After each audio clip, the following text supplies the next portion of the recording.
ಮಧುಶ್ರೀ ನಾವು ನೋಡ್ತಾ ಇದೀವಿ ಇವತ್ತು ಇಡೀ ದೇಶ ಸರ್ವಂ ರಾಮಮಯಂ ಅನ್ನುವಂತಹ ರೀತಿಯಾಗಿದೆ. ಕೇವಲ ಅಯೋಧ್ಯೆಗೆ ಮಾತ್ರ ಸೀಮಿತ ಆಗಿಲ್ಲ ಇವತ್ತಿನ ಸಂಭ್ರಮಾಚರಣೆ. ಇಡೀ ದೇಶದಾದ್ಯಂತ ಹಳ್ಳಿಗಳಲ್ಲೂ ಕೂಡ ಪೂಜೆ ಪುನಸ್ಕಾರಗಳು ನಡೀತಾ ಇದೆ, ಯಾಗ ಯಜ್ಞಾದಿಗಳು ನಡೀತಾ ಇದೆ. ಇವತ್ತಿನ ಕಾರ್ಯ ಸಾಂಘಿಕವಾಗ್ಲಿ ಸಾಗ್ಲಿ ಅಂತ ಹೇಳಿ ಪೂಜೆ ಪುನಸ್ಕಾರ ನಡೀತಾ ಇದೆ. ನಿಮಗ್ ಗೊತ್ತಾ, ವಿಜೇಂದ್ರ ಶರ್ಮಾ ನಮ್ಮ ಕರ್ನಾಟಕದವರು, ಬೆಳಗಾವಿಯವರು. ವಿಜೇಂದ್ರ ಶರ್ಮಾ ಅವರು ವಿದ್ಯಾವಿಹಾರ ವಿದ್ಯಾಲಯದ ಕುಲಪತಿ ಅವರೇ ಇವತ್ತಿನ ಮುಹೂರ್ತವನ್ನ ನಿಗದಿ ಮಾಡಿಕೊಟ್ಟಿರುವಂತವರು. ಅಭಿಜಿತ್ ಮುಹೂರ್ತದಲ್ಲಿ ಇವತ್ತು ಪ್ರಾಣ ಪ್ರತಿಷ್ಠಾಪನೆಯ ಕಾರ್ಯ ನಡೆಯುತ್ತೆ. 2023 ಏಪ್ರಿಲ್ 15ನೇ ತಾರೀಕಿನಂದು ನಿಗದಿಯಾಗಿತ್ತು ಬಾಲರಾಮ ಪ್ರಾಣ ಪ್ರತಿಷ್ಠಾಪನೆಗೆ. ಆ ಒಂದು ಸಮಯವನ್ನು ಅಂದ್ರೆ 3 ಡೇಟ್ಗಳನ್ನ ಕೊಟ್ಟಿದ್ರು ಅನ್ನುವಂಥದ್ದನ್ನ ನಾವು ಕೇಳ್ಪಡ್ತಾ ಇದ್ವಿ ವಿಜೇಂದ್ರ ಶರ್ಮಾ ಅವರಿಗೆ.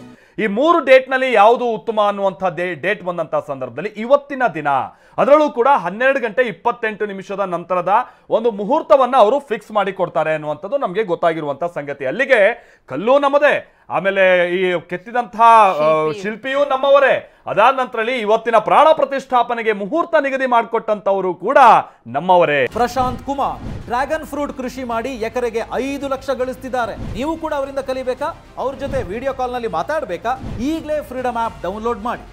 ವಿಜೇಂದ್ರ ಶರ್ಮಾ ಅವರು ನಮ್ಮ ಜೊತೆಗೆ ನೇರ ಸಂಪರ್ಕದಲ್ಲಿ ಜಾಯಿನ್ ಆಗ್ತಾ ಇದ್ದಾರೆ. ವಿಜೇಂದ್ರ ಶರ್ಮಾ ಅವರೇ, ನಮ್ಮ ಹೆಮ್ಮೆಗೆ ಇದೊಂದು ಮತ್ತೊಂದು ಹೊಸದಾಗಿ ಒಂದು ಕೂಡ್ ಬಂದಿರುವಂತದ್ದು ಅಂತ ಅಂದ್ರೆ ನೀವು ಇವತ್ತಿನ ಈ ಮುಹೂರ್ತವನ್ನ ನಿಗದಿ ಮಾಡಿಕೊಟ್ರಿ ಅನ್ನುವಂಥದ್ದು ವಿಚಾರ ಬಂದಂತ ಸಂದರ್ಭ. ಹೇಗೆ ನಿಮ್ಮನ್ನ ಅಪ್ರೋಚ್ ಆಗಿದ್ದು ಹೇಗೆ? ಅದಾದ ನಂತರ ನೀವು ಯಾವ್ಯಾವ ದಿನವನ್ನ ಕೊಟ್ಟಿದ್ರಿ? ಈ ಮುಹೂರ್ತದ ವಿಶೇಷತೆ ಏನು ಹೇಳಿ ಸರ್.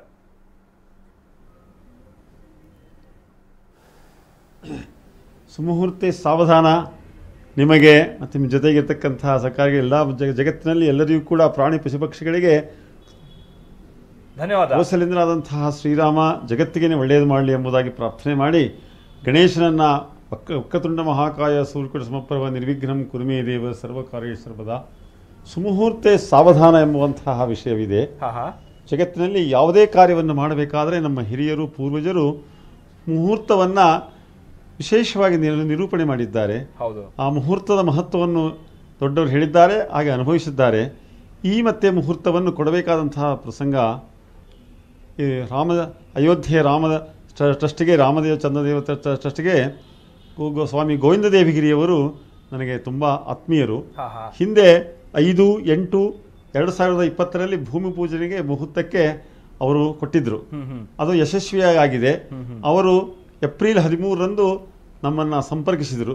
ಶರ್ಮಾ ಅವರೇ, ನೀವು ಕೊಟ್ಟಂತಹ ಮತ್ತೆ ಈ ಮುಹೂರ್ತ, ಭೂಮಿ ಪೂಜನ ಮುಹೂರ್ತ ತುಂಬಾ ಸುಂದರವಾಗಿತ್ತು.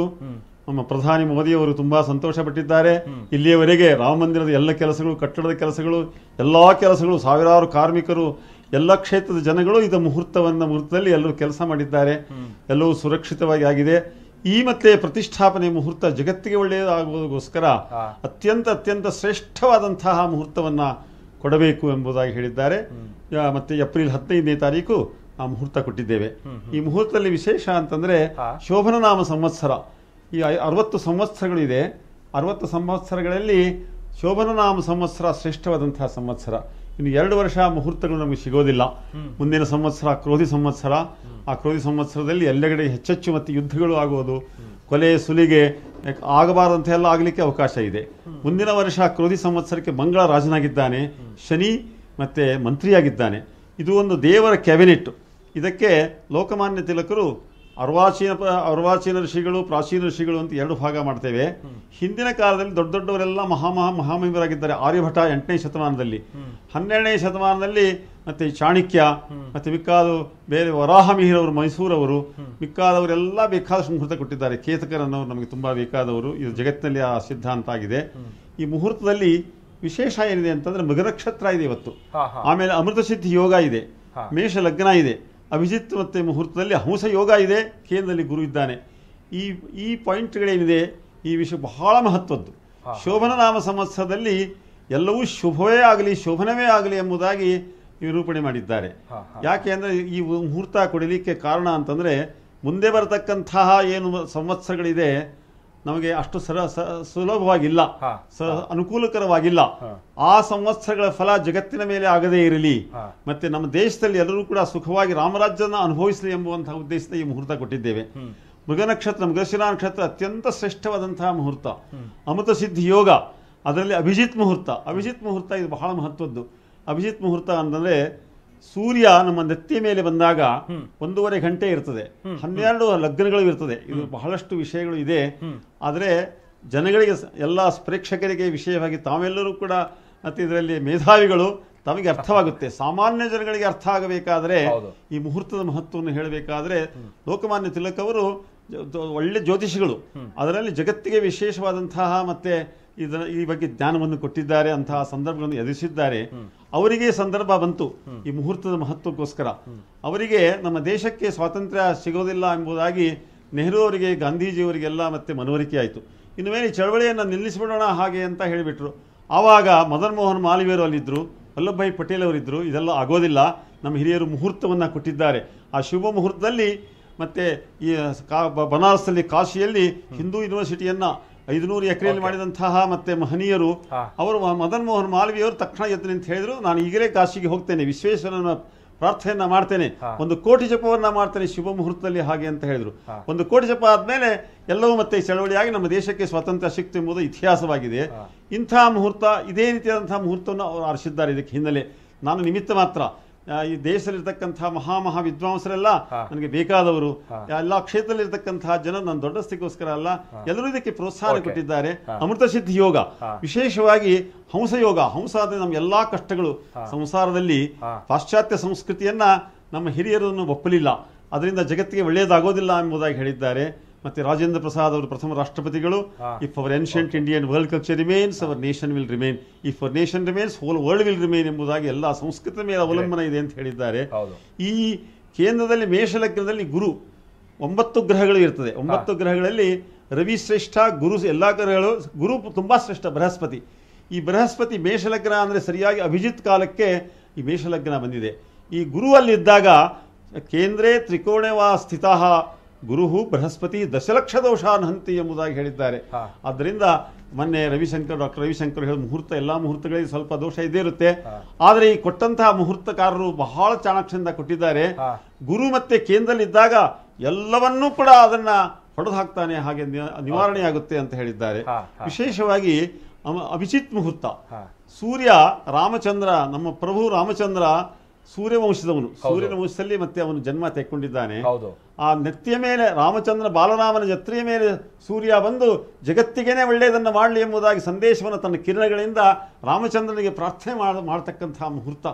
ಈ ಅಭಿಜಿತ್ ಮುಹೂರ್ತದಲ್ಲಿ ಮುಂದೆ ಆಗತಕ್ಕಂತಹ ಎಲ್ಲ ಅನಾಹುತಗಳನ್ನು ತಪ್ಪಿಸ್ತಕ್ಕಂತಹ ಶಕ್ತಿ ಇದೆ. ಆ ಸೂರ್ಯನ ಪ್ರಖರವಾದಂತಹ ಮತ್ತೆ ಕಿರಣಗಳಿಂದ ಯಾವ ದುಷ್ಟಶಕ್ತಿಗಳಿಗೂ ಕೂಡ ಅಲ್ಲಿ ಅವಕಾಶ ಕೊಡದೇ ಇದ್ದ ಹಾಗೆ ಇಂತಹ ಮತ್ತೆ ಮುಹೂರ್ತವನ್ನು ದೊಡ್ಡ ಹಿರುಕಟ್ಟಿದ್ದಾರೆ. ಇಲ್ಲಿ ವಿಶೇಷವಾಗಿ ಅಂತಂದ್ರೆ ಈ ಮುಹೂರ್ತದ ಉದ್ದೇಶ, ಇವತ್ತಿನ ಕಾಲದಲ್ಲಿ ಈ ಮುಹೂರ್ತ, ಜ್ಯೋತಿಷ್ಯ ಶಾಸ್ತ್ರ, ಪ್ರತಿಷ್ಠಾಪನೆ ಇದೆಲ್ಲ ಕೆಲವು ಮತ್ತೆ ಜನಾಂಗಕ್ಕೆ, ವಿಶೇಷವಾಗಿ ಮುಂದಿನ ಪೀಳಿಗೋಸ್ಕರ ನನಗೆ ತುಂಬಾ ಯೋಚನೆ ಆಗಿದೆ. ಪಾಪ ಇದರಲ್ಲಿ ಏನೂ ಕಲ್ಪನೆ ಇಲ್ಲ. ಅವರಿಗೆ ಅರ್ಥ ಆಗತಕ್ಕಂತಹ ರೀತಿಯಲ್ಲಿ ಲೋಕಮಾನ್ಯ ತಿಲಕರು ಹೇಳ್ತಾರೆ, ಮೊದಲು ದೇವರಲ್ಲಿ ನಾವು ವಿಶ್ವಾಸ ಇಡಬೇಕು. ದೇವರ ಅವತಾರ ಶ್ರೀರಾಮನ ಅವತಾರ, ಶ್ರೀರಾಮಚಂದ್ರನ ಅವತಾರ ಮರ್ಯಾದಾ ಪುರುಷೋತ್ತಮ, ಅಂತಹ ಮತ್ತೆ ಪ್ರಭು ಜಗತ್ತಿನಲ್ಲಿ ಆಗಿಲ್ಲ. ಆದ್ದರಿಂದಲೇ ನಮ್ಮ ರಾಷ್ಟ್ರಪಿತ ಅವರು ಮಹಾತ್ಮ ಗಾಂಧೀಜಿಯವರು ನಮ್ಮ ದೇಶ ಮತ್ತೆ ರಾಮರಾಜ್ಯ ಆಗಬೇಕು ಅಂತ ಹೇಳಿದ್ರು. ಕೃಷ್ಣ ರಾಜ್ಯ ಅಂತ ಹೇಳಿಲ್ಲ, ಹನುಮಂತನ ರಾಜ್ಯ ಅಂತ ಹೇಳಿಲ್ಲ, ಮತ್ತೆ ಪರಮೇಶ್ವರ ರಾಜ್ಯ ಯಾವ ಹೇಳಿ, ರಾಮನನ್ನ ಚೆನ್ನಾಗಿ ಅರಿತವರು, ಅಧ್ಯಯನ ಮಾಡಿದವರು. ಆದರೆ ರಾಮರಾಜ್ಯದ ಮುಖ್ಯವಾದಂತಹ ಅಂಶ ಈ ಮುಹೂರ್ತದಲ್ಲಿ ಕೊಡಬೇಕಾದದ್ದು ಅಂತಂದ್ರೆ ಏಕಪತ್ನಿ ವ್ರತ. ಇವತ್ತು ಜಗತ್ತಿಗೆ ಇದು ಸಮಸ್ಯೆಯಾಗಿದೆ. ಏಕಪತ್ನಿ ವ್ರತ, marriages are made in heaven, ಇದರಲ್ಲಿ ಯಾವ ವ್ಯತ್ಯಾಸವನ್ನು ಮಾಡಲಿಕ್ಕೆ ಬರೋದಿಲ್ಲ ಎಂಬ ದೇವರ ಕಾಯ್ದೆ ಇದೆ. ಇದನ್ನೇ ಲೋಕಮಾನ್ಯ ತಿಲಕರು ಹೇಳ್ತಾರೆ. ಈ ಮತ್ತೆ there must be founder architect this forward, ಇದನ್ನ ರಚನೆ ಮಾಡತಕ್ಕಂತಹ ಪ್ರಭು ಒಬ್ಬ ಇರಲೇಬೇಕು. ಆಮೇಲೆ ಅವನೇ ಮತ್ತೆ ಸುಂದರವಾದಂತಹ ಸೃಷ್ಟಿಯನ್ನ ಮಾಡಿದ್ದಾನೆ. ಹಿ only created this wonderful world. ಅವನೇ ನಮ್ಮನ್ನು ರಕ್ಷಣೆ ಮಾಡ್ತಾನೆ. ತಾಯಿ ಹೊಟ್ಟೆಯಲ್ಲಿದ್ದಾಗ ನಾವು ನೀವೆಲ್ಲರೂ ರಕ್ಷಣೆ ಮಾಡಿದವನು ಯಾರು? ಯಾವ ಮತ್ತೆ ಸೈನ್ಸ್, ಮೆಡಿಕಲ್ ಸೈನ್ಸ್ ರಕ್ಷಣೆ ಮಾಡೋದಿಲ್ಲ. ಇದು 4 ತಿಂಗಳಲ್ಲಿ 5 ತಿಂಗಳಲ್ಲಿ ಮಗು ಇದ್ದ, ತಾಯಿ ಹೊಟ್ಟೆಯಲ್ಲಿ ಮಗು ಇದ್ದಾಗ ಇದನ್ನ ತೆಗೆದು ತೋರಿಸಿ ಅಂತ ಹೇಳಿದ್ರೆ ಯಾವ ಮತ್ತೆ ವಿಜ್ಞಾನ ಮಾಡ್ಲಿಕ್ಕೆ ಶಕ್ಯವಿಲ್ಲ. ದೇವರ ವಿಜ್ಞಾನ, ರಾಮಚಂದ್ರನ ವಿಜ್ಞಾನ ಇದೆ. ಮತ್ತೆ when he created this wonderful world, he authored wonderful law. ಆ ಭಗವಂತನ ಕಾಯ್ದೆಯಲ್ಲಿ ಜ್ಯೋತಿರ್ವೇದ ಅಂತ ಒಂದು ಭಾಗ ಇದೆ. 5-10 ಸಾವಿರ ವರ್ಷಗಳಿಂದ ಬಂದಂತಹ ಶಾಸ್ತ್ರ ಅನೂಚಾನವಾಗಿ ಬಂದಿದೆ. ಅತ್ಯಂತ ಶ್ರೇಷ್ಠವಾದಂತಹ ಮುಹೂರ್ತವನ್ನು ನಮ್ಮ ಬುದ್ಧಿಗೆ ಗೊತ್ತಾಯ್ತು. Thank you. ಮಾತಾಡ್ತೀನಿ ನಿಮ್ ಜೊತೆಗೆ ವಿಜೇಂದ್ರ ಶರ್ಮಾ ಅವರೇ.